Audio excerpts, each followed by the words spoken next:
and a little bit of some of the sense of things that I grabbed from other groups is that we got off to a good start today talking about the nitty-gritty of MRV and what that means for particular companies and in particular contexts.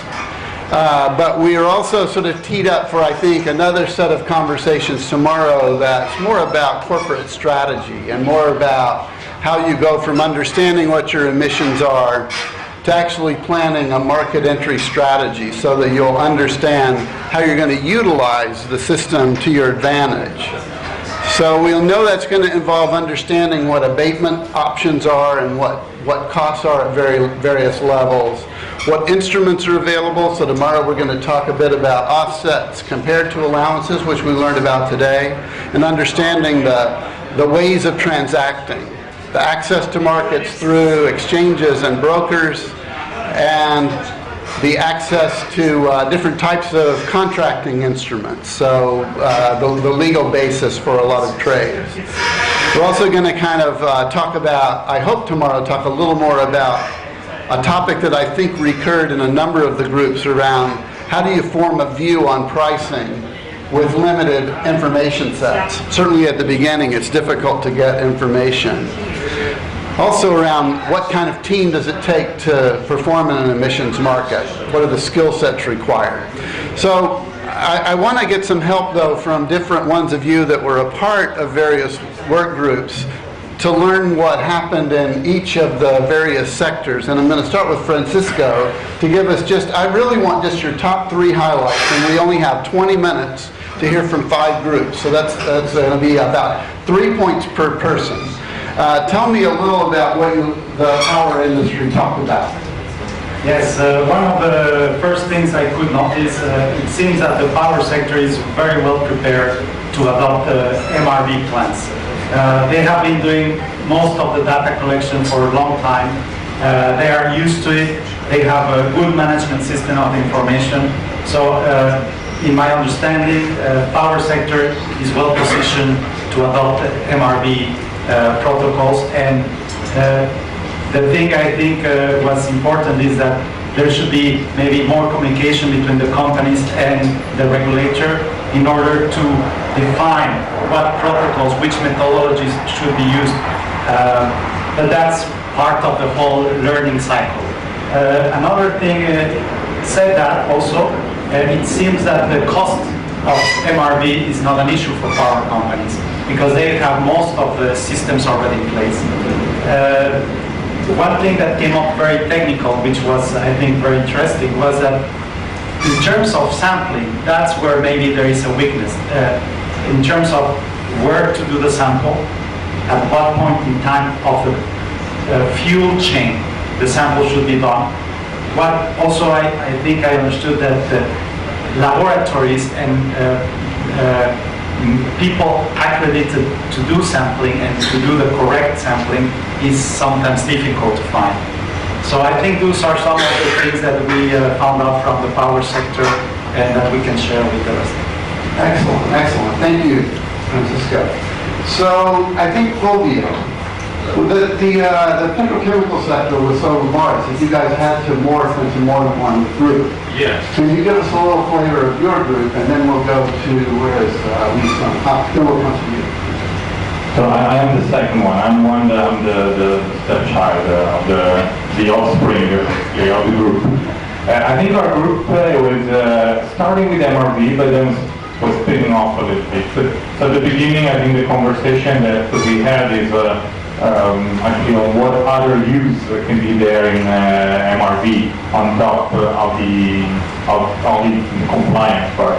So we're actually trying to work out what other are the linking connection with the energy management and actually how to use MRV to look at pricing, because to baseline with the abatement cost, understand what is the minimum what is the level that it makes it interesting to use of that, or the level that it's worth for a company, go for technologies. So after knowing your own abatement cost. And then actually the spin-off was a pretty brief, long conversation into taxation.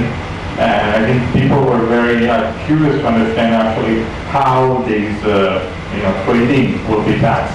And that is, there's not a very clear answer, I think, because there depends, I think there is a potential differentiation on whether companies are using or just for self-use, they're trading just to fill the gap into their allowance, or they're actually trading several times their total cap, and in that case it will be considered trading. And that might make a difference on the way that it is taxed. So that is one of the discussion we will have. Excellent, thank you. Okay, so for the parent and the petrochemical relationship, the larger group, please. Okay, and the people in this group really raise some very specific questions. I think I would like to also mention these questions again.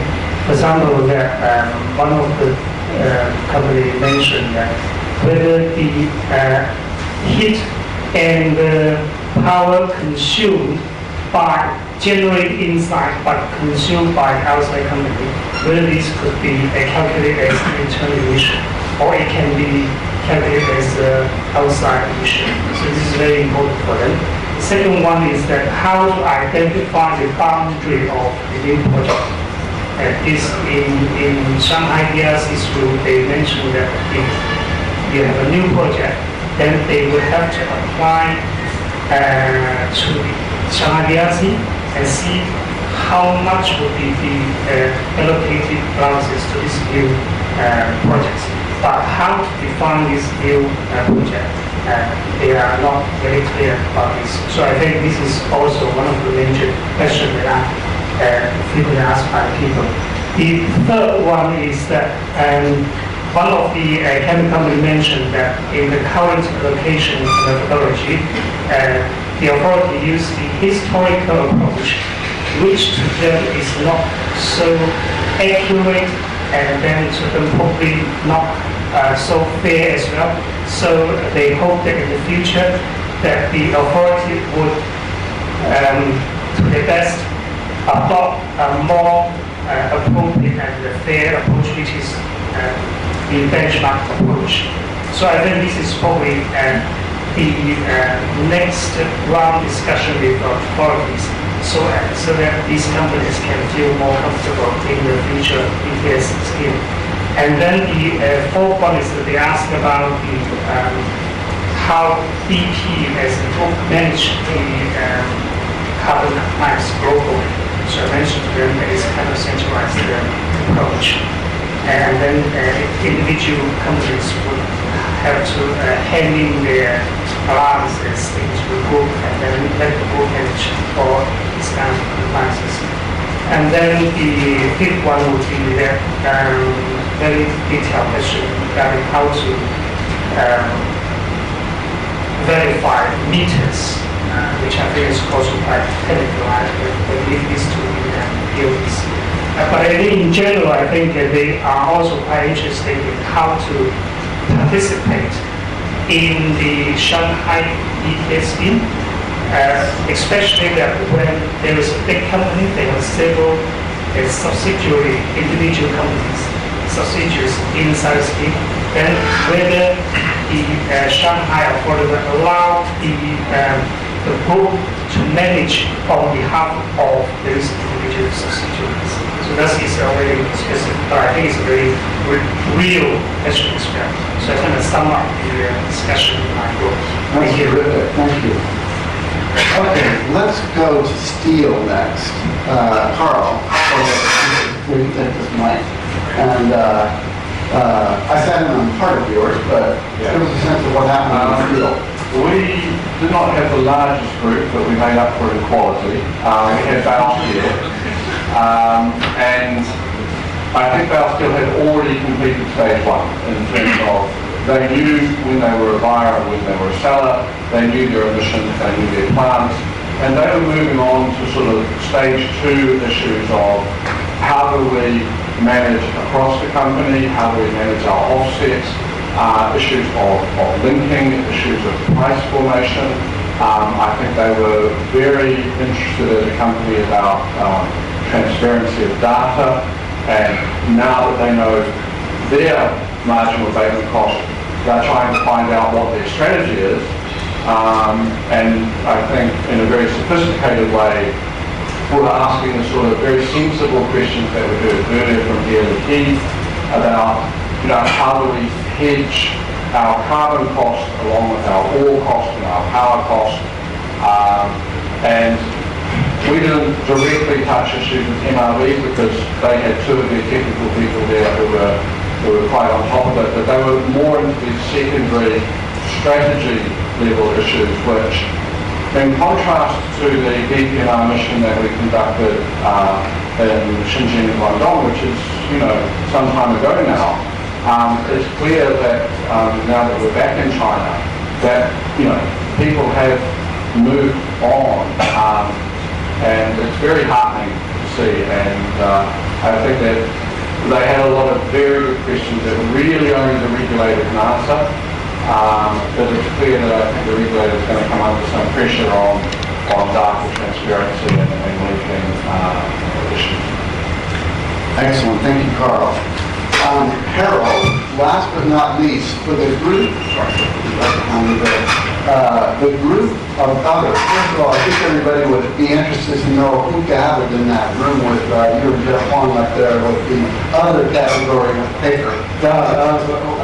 I shared the moderation role with Mr. Wong and with Jeff, actually, especially the last part of the discussion was when Jeff was talking, sharing experience of California. So, if you have anything to add to some of the people, we had representatives from the glass industry, manufacturing glass for cars, airline industry, the representative, we had a representative of the small factory making tires, and a representative making parts for air conditioners. So a bit of a mixed bag. As a result, also a little bit of a different comments when it comes to the MRV situation. The representative of the glass industry, they just listen to whatever the requirements are of the government. They filled in the forms according to government requirements. They actually said that verification was already done by a third party, and the government also picked up the tab. So far, in this particular for the next 3 years, they think the scheme will work for them. This was confirmed by the other representative of the manufacturing industry. The airline industry, however, raised a few issues which were kind of interesting because it's the interaction with the European scheme and the local scheme. They have been going through this process now twice, 3 times actually, 2 times for the European Union and now 1 time for the local scheme.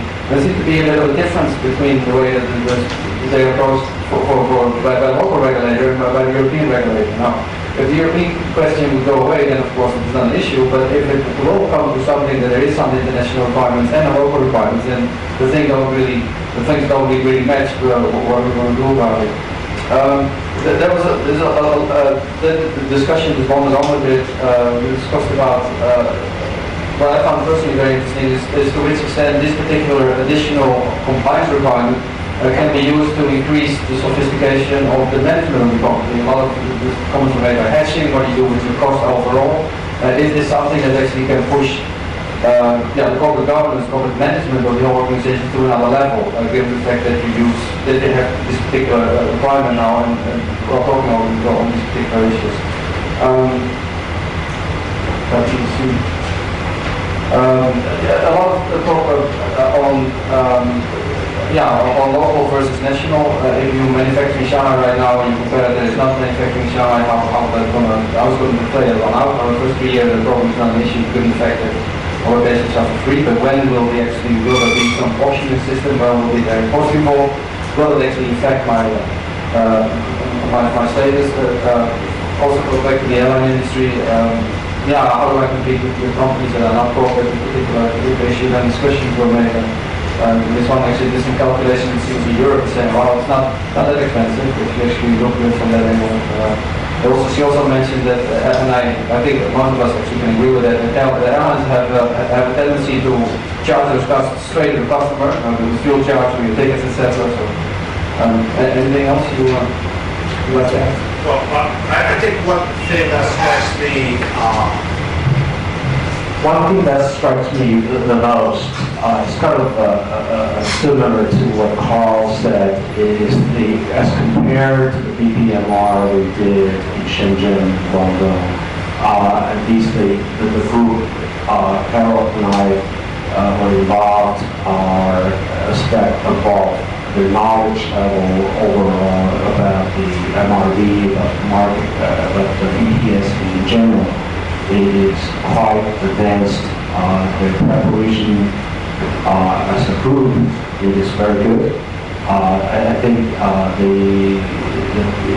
common theme to a lot of these questions, it boils down to how do we as a firm manage the risks involved in price volatility, accounting, how do we account the carbon liability assets, is evolving from the cap part of the cap and trade, slightly the trade part of the cap and trade. But so there's the preparation is frankly exceed my expectation.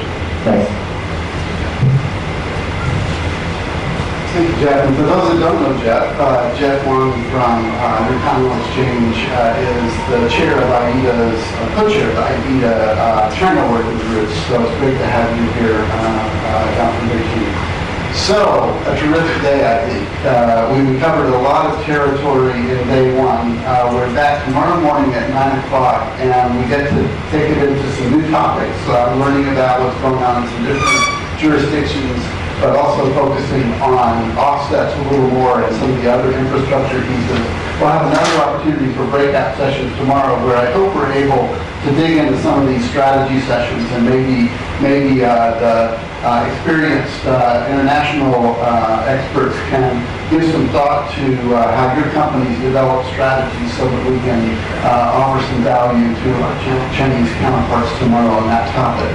I was under strict instructions to get everyone out by 5:30, and it's 5:25.